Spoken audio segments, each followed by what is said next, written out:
What you're about to listen to is a Bry-Fy production.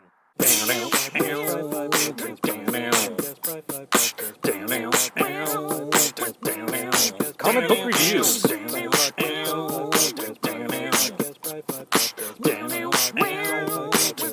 nerd news.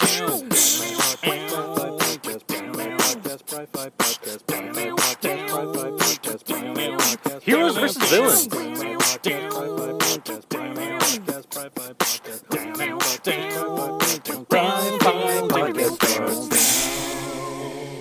Hey everybody, and welcome back to the Bry-Fy podcast. I'm your host, Bry-Fy, your comics guy, and I'm recording from home for the first time in a long time. That's why the mic sounds a little bit differently.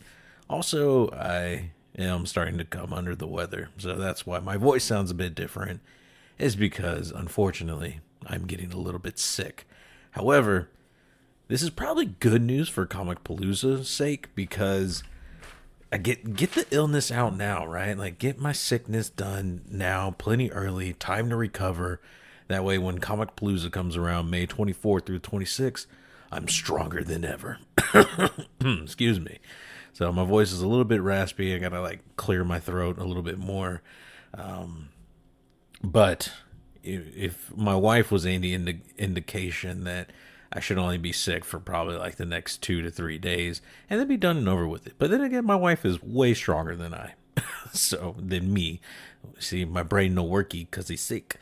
But you know, because she's tough and awesome and a woman, and I am just a sad little man that does a podcast. But I'm excited to get this done and out of the way, so that way I'm healthy for Comicpalooza, which is what, man? It's like 2 weekends away, man. 3 week, yeah, I think it's like 3 weekends away, man. Like we're in the countdown phase, man. So I'm excited, and I hope you guys are too. If you haven't gone to comicpalooza.com to check out, 1, to get your tickets, 2, maybe get a hotel that's next to convention, or 3, see what's all going on, like vendors and scheduling and stuff. I'm here to help a little bit. One of the things that it's funny enough, like, who would have thunk it? But one of my favorite things at Comicpalooza is the car show they do. If you're not familiar with it, it's called the Itasha,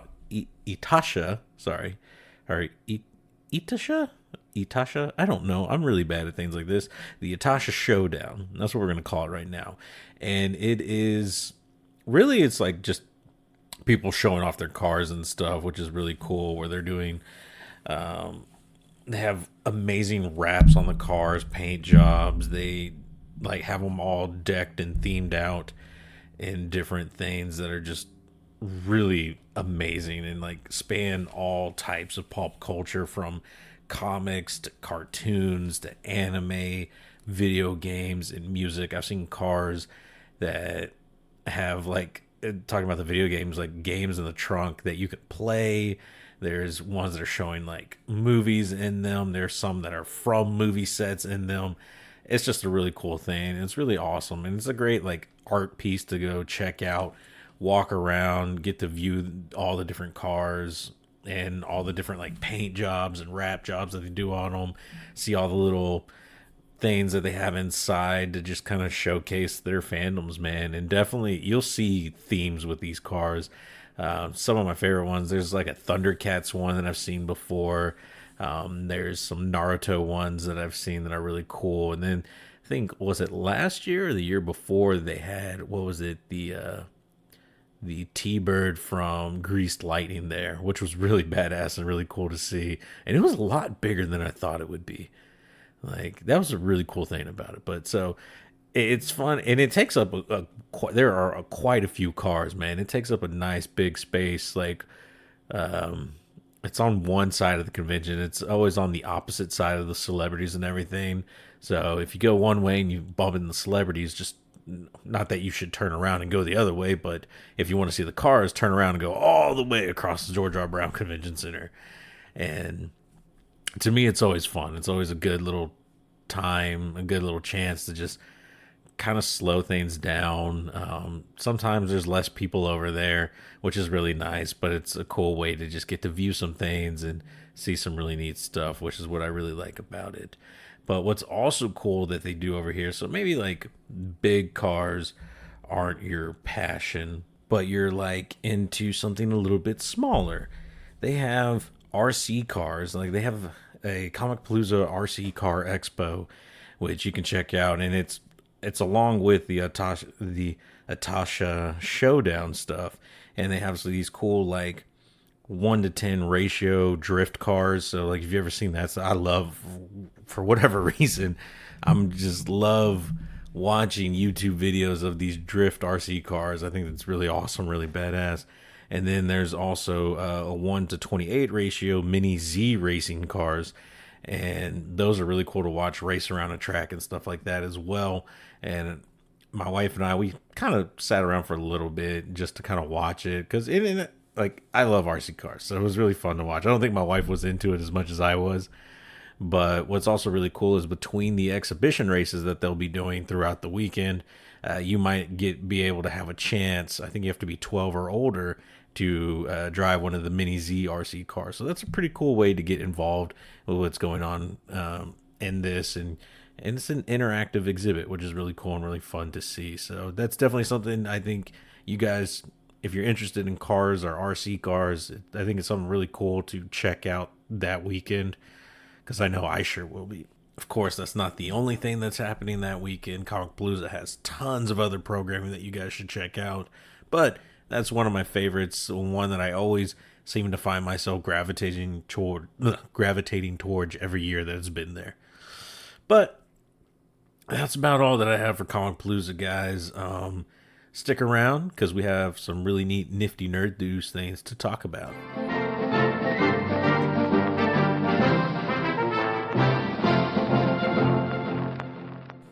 All right, guys, up first in the nifty nerd news, I have been closely watching the ups and downs of what's been going on with Helldivers 2, the video game.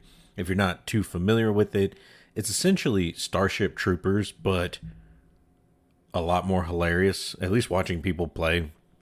I mean, the game looks very serious and action-packed and awesome, but watching people play on Twitch and just all their streams is absolutely hilarious. But when the game first came out, man, this was like game of the year type excitement and hype, and people were loving it, and it was living up to that, man. Gameplay seemed pretty slick, and it really made me think maybe PlayStation's not all that bad, But then, I found out it was on PC, and so I've really been eyeballing wanting to buy this game. Like, it looks fantastic. It looks like a hell of a good time.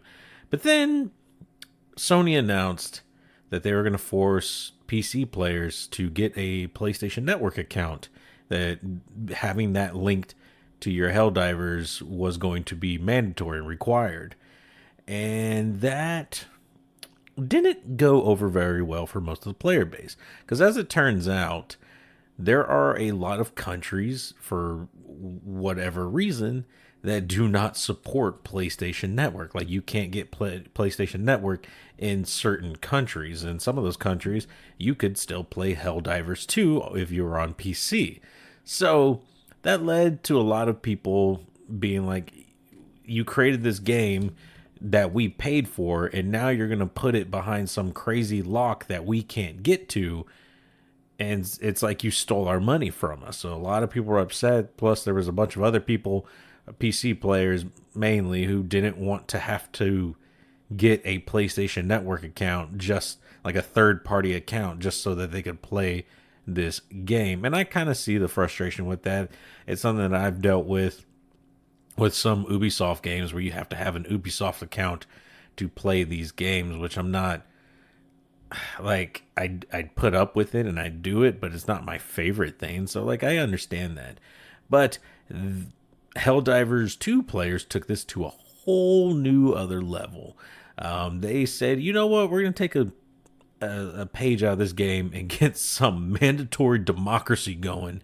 And they review bombed the hell. I mean, I guess this was like democracy, but they review bombed the absolute dog shit out of Helldivers 2 on Steam. And it went from a mostly positive game to a mostly negative game with over 200,000 negative reviews in a short amount of time, which was like the craziest nosedive I've ever seen a game do review wise. But I mean, a lot of it was, and most of it, and all of it, pretty much all of it was driven by Sony's announcement that they were going to force players to have a PlayStation Network account. Thankfully, Sony has a good PR team or a heart or something, but they have decided to reverse that decision and are now no longer requiring or managed democracying that you have a PlayStation Network account to be able to play Helldivers 2, which now gives me a little bit more hope in wanting to purchase and play the game myself, because I've just finished finally playing Pokemon Scarlet and Violet. I have Violet. Finally beat all the downloadable content, and I can move on to something new. But then I started playing Fallout 3, so maybe I can't, because I have this weird thing where when I start playing a game, it's very hard for me to pull away from it to play other games, because I need to finish this one. I have to complete it. It's the stress of someone with ADHD or OCD or something of the D's. Anyway, moving on.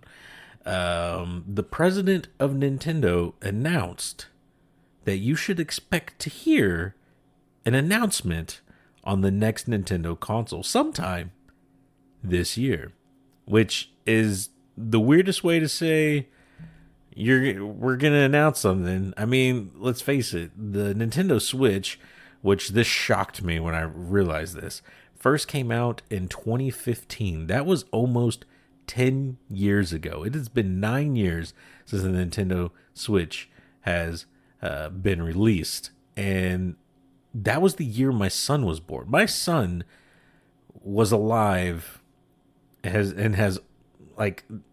only been alive for the Nintendo Switch. I was looking back and I was like, man, I wonder what Nintendo came out when I was born. It was the regular NES, but like not the first year it came out. I think the first year it came out was like 1986. But in 88, the most popular console that was being sold was the NES action set with Super Mario Brothers and Duck Hunt. So I'm old. I'm as old as Nintendo. But I thought it was pretty cool and pretty interesting. But I'm actually really excited, man. My Nintendo Switch has probably been one of my favorite consoles to have because of the portability of it, and because the Breath of the Wild and Tears of the Kingdom games have been just absolutely holding this console together for me. I mean, and I love the Pokemon games, don't get me wrong, but spoiler alert, I was very disappointed with Scarlet and Violet. It just didn't live up to my expectations that were set by Pokemon Legends Arceus. But like we talked about in an earlier podcast, a new Pokemon Legends game has been announced, and so I'm excited. I'm hoping they learn from what Arceus did or Arceus did and expand on that. And in fact, okay, we're just going to do we're going to take a tiny break from Nifty Nerd News to kind of just tell you one of the things I hate or I just don't like about Scarlet and Violet. And it's something that I love in Pokemon Legends Arceus, is the way the Pokédex works. So if you've played any of like the mainline Pokemon games, the Pokédex is an encyclopedia of sorts, or a source, or whatever you want to call it. It is an index of all the Pokemon. So you capture, like, you see a Pokemon, it identifies it, and it populates information on it. And the whole point of the game is to fill out the Pokédex for, like, when you play the originals for Professor Oak. He invented the Pokédex. So you have to get the information on the Pokemon for the Pokédex. But it never made sense to me how that information ends up on the Pokédex, because all you did was capture this Pokemon, and now all of a sudden it knows everything it needs to know about this Pokemon. No, I don't buy it. I don't like it. However, in Pokemon Legends Arceus, you have to do different tasks with that Pokemon battle it, make it use certain moves, and interact with it like X amount of times, and it's a lot. And then once you've done that, the Pokédex filled and information gets filled out. I think that's a better representation of how the Pokédex should work, because you're studying a Pokemon. That's what the Pokédex is, right? It is a study of a Pokemon. And Legends does this perfectly. It makes it fun gameplay mechanic where you can either you have to like capture so many, you have to see them do certain amount of moves, and either defeat certain types of Pokemon that it's strong against or weak against, like some crazy stuff like that, or feed it berries and things like that. And I feel like that makes it immersive. That makes it make sense. That makes filling out the Pokédex that much more complete and satisfying, because not that you are putting in more work to do it versus filling out a Pokédex in a mainline game, but it feels more rewarding and gives more context to having to battle the same type of Pokemon over and over again, instead of like running into 500 Zubats in Mount Moon and just wanting to pull out your eyes because you can't stand running into another goddamn Zubat. But in Pokemon Legends, it's great running into that many Zubats because I need them to help me fill out my Pokédex. So get on it, and Game Freak, Nintendo, Pokemon Company. It's not Game Freak anymore, I know. But the Pokemon Company, like, learn. I mean, I get it. Legends and Pokemon Legends was in development at the same time Scarlet and Violet were, so you couldn't really pull from the other, and you didn't know what was going to really work in Legends. But now you do, and now you know you need to bring it over to the main games. End of soapbox. I'm sorry. That really should have been saved for the end, but I just couldn't hold it in any longer because Nintendo. Anyway, moving on from one company that makes me mad to another company that sometimes frustrates me. Disney, their CEO, Bob Iger, has come out to say, hey, we're going to start limiting the amount of Marvel content we put out a year. Because, we're doing Marvel, we're doing Star Wars, we're doing reboots of all our animated stuff. So, we need some time. We want to focus on quality over quantity, which I agree. I think that's a great idea. However, they're going to limit themselves to 3 movies and 2 series a year, which, when you think about how they have been releasing movies, is not really all that much less. I mean, I guess to some extent, yes, it's less, but that's not less. 2 movies a year at most, I think, because then you could really focus on making these movies and making them the best they could be. And then, 2 TV shows I think is fine too, but maybe 1 that like works in between the movies. I still think they're trying to do too much, if I'm being quite honest. And they really need to slow down. Maybe make a longer series, or I think they should only do 3 things a year. 2 movies, 1 series, 2 series, 1 movie. 3 things, you do 1 in the spring, 1 in the summer, and then 1 near the holiday season to kind of tie things up, or be the thing at the end. I don't know. But I feel like 3 is a good number. 5 is a lot.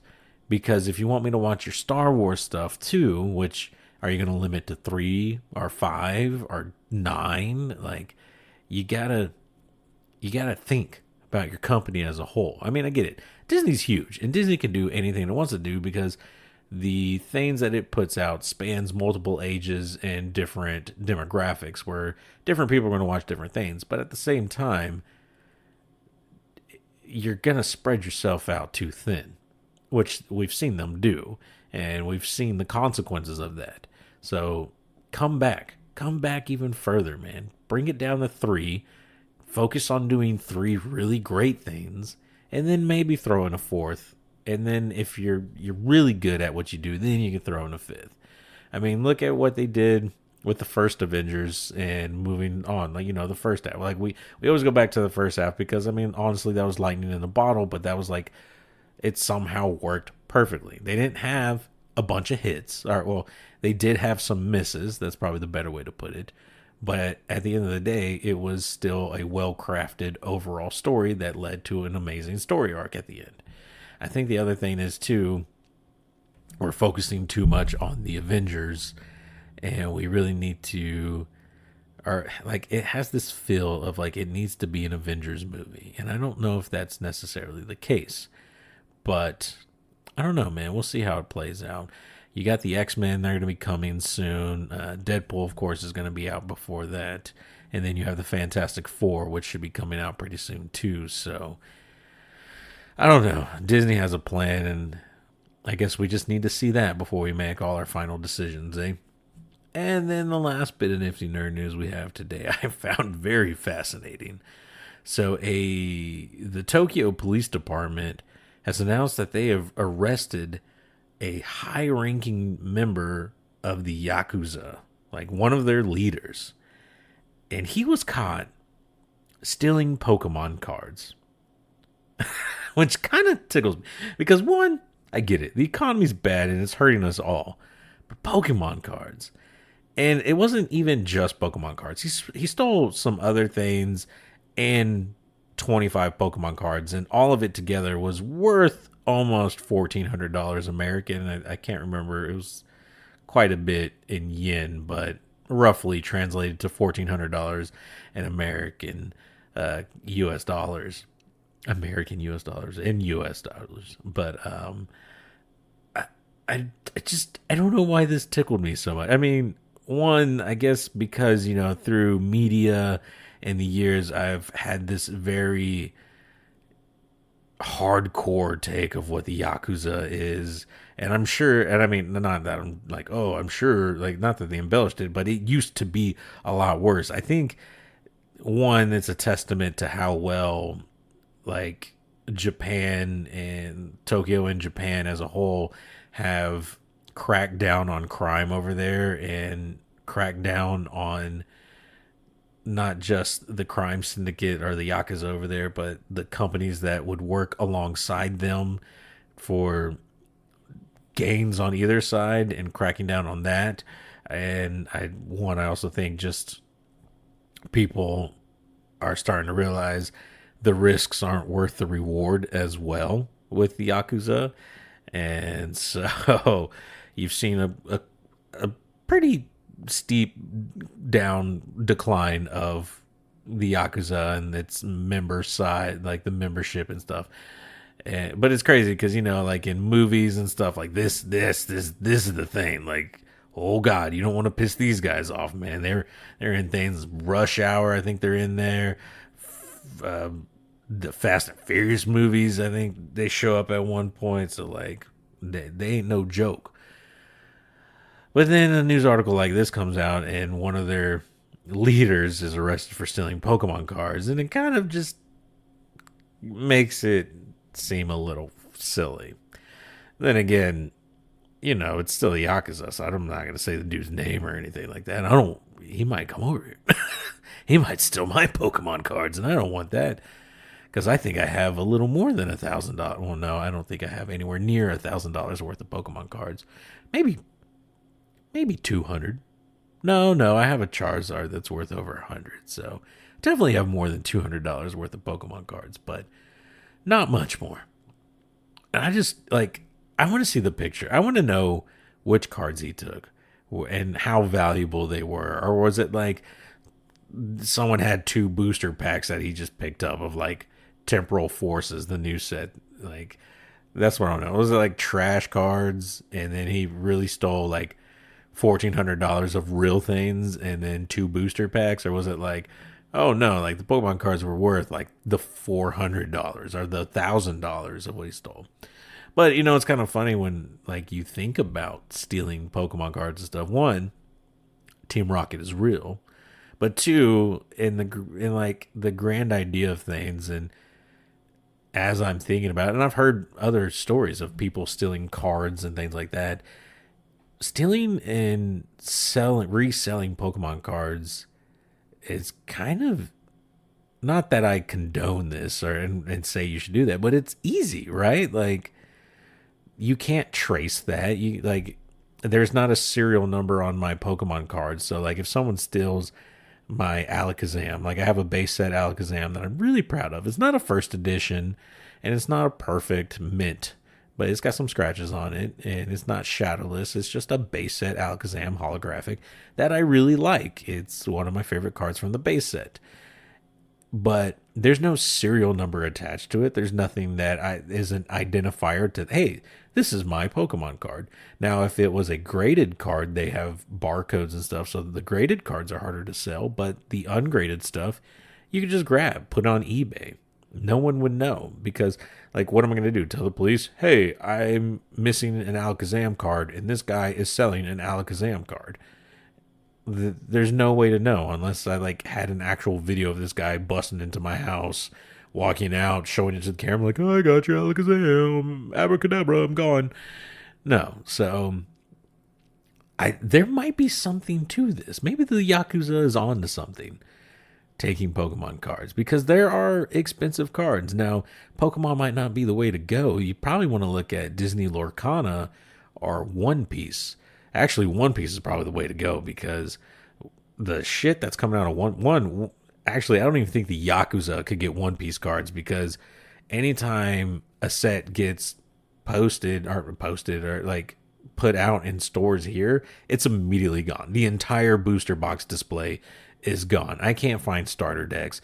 The One Piece cards are the most insane and hard to get items that I have ever tried to get in my life. And it is frustrating. And then you go online because you're like, oh, well, of course I could buy them online. And the prices on them are so over the top insane, dude. And these cards individually go for ridiculous amounts. So, like, Pokemon has like alt arts and shinies and secret rares and stuff. Well, One Piece has like manga art rares. It's artwork with like the manga printed on the background of it. And some of those cards are going for over $1,000 right now. That's enough to make this Yakuza guy's like theft super petty. I mean, it is petty theft already, but even pettier, because I could get that amount with one card if I could find it. And it almost might be worth just investing in the booster boxes, because if I pull the one card, I'm probably going to get the return on my investment and then some. So there's your scheme right there. But like, even in Disney Lorcana, man, like Disney princesses are going, like their enchanted alt art variants are going for $300, $400, $500. That's insane, man. Now, granted, Pokemon has some good high-selling cards, but they're very old cards, like base set, and like a couple of years after that you're going to see like your thousands of dollars and stuff. But like the newer stuff, no. The highest cards that I've seen on the newer stuff are like maybe over $100, but I don't think I've ever seen anything new over $200. So like, if you're looking for fast cash now, I can speak, you need to look at Disney Lorcana or One Piece, if you can get your hands on them, that is. But that's theft tips with Bry-Fy. Kids, don't do that. Adults, you shouldn't do it either. Stealing is wrong. Do not do that. But if you want to try to make money and you like gambling on trading cards, One Piece and Lorcana. There you go. And then, throw in some Pokemon for the nostalgia effect. I just love Pokemon, so that's why I do it. But, like, I've been watching the One Piece anime, so it's got me into those cards. But like I said, they're impossible to find. And then the Disney Lorcana is still one that, like, I'm so interested in, and there are some cool cards, but I'm so scared to get heavily involved with buying the booster packs. Because, I mean, they're just as expensive as Pokemon cards, but I don't know, man. I don't know. But that's it, guys. That's it for the podcast this week. Thank you guys so much for listening and be a part of it. And don't forget, Comicpalooza, May 24th through the 26th at the George R. Brown Convention Center in the beautiful, luxurious downtown Houston, Texas. I will be there. There's going to be some great guests. John Cena's going to be there. Michael J. Fox is going to be there. The Doc, whose name I can't remember from Fast and Furious. No. From Back to the Future. Oh my God, why can't I remember his name? It's going to come to me after I finish this podcast. But tons of guests, artists, writers. Chip Zdarsky's going to be there. Sorry, I've totally spaced what I was going to say. And I got a headache now. My illness, I think, is finally... I'm going to succumb to the illness now. I think as I've recorded, my voice has gotten raspier and raspier. And so I apologize for that, guys. But just remember, I'm getting sick now so that I can be healthy for Comicpalooza. And I'm going to stay away from raw chicken so I don't get violent food poisoning like I did last year. But more tips with Bry-Fy. All right, guys. Thank you so much for listening to the episode this week. We will see you guys next week. Bry-Fy out.